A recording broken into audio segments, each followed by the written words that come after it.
નમસ્કાર મિત્રો, અત્યારે આ અંગૂઠાએ ભારે કરી છે. ઘઉંના ટેકાના ભાવે નોંધણીમાં અંગૂઠો ફરજિયાત કર્યો છે.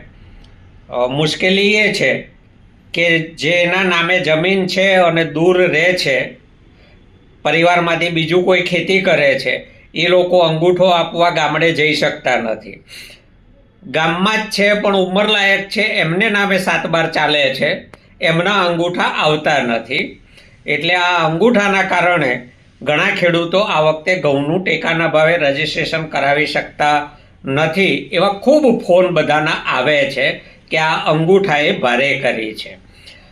ઘઉંનો ટેકાનો ભાવ આ વખતે સરકારે 2275 રૂપિયા જાહેર કરેલો છે.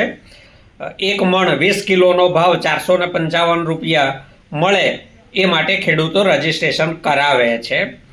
આ વખતે ઘઉંનું વાવેતર ગુજરાતમાં વધારે થયું છે. સરેરાશ કરતાં 107.64%, એટલે કે 7.64% વધારે થયું છે. નોર્મલ વાવેતર વિસ્તાર કરતાં કુલ 13,32,051 હેક્ટર પિયત ઘઉં કરવામાં આવ્યા છે અને 26,106 હેક્ટર બિનપિયત ઘઉં છે. કુલ મળીને 13,58,157 હેક્ટરમાં ઘઉંનું વાવેતર થયું છે. સૌથી મોખરે જુનાગઢ જિલ્લો છે 1,07,500 હેક્ટર સાથે. બીજે નંબરે રાજકોટ જિલ્લો છે 1,07,400 હેક્ટર સાથે.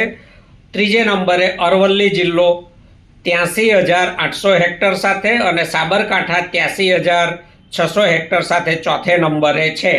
ખેડૂતોએ ઘઉં તો વાવ્યા છે, બજારનો ભરોસો નથી. ક્યારે સરકાર રશિયાથી, ઓસ્ટ્રેલિયાથી, કેનેડાથી, ન્યૂઝીલેન્ડથી, ગમે ત્યાંથી ઘઉંની આયાતની જાહેરાત કરે અને બજાર ભાવ પડી જાય તો ખેડૂતો માટેનો જે ટેકો છે એ ટેકો લેવામાં અત્યારે અંગૂઠો નડે છે. અંગૂઠાએ ભારે કરી દોસ્તો.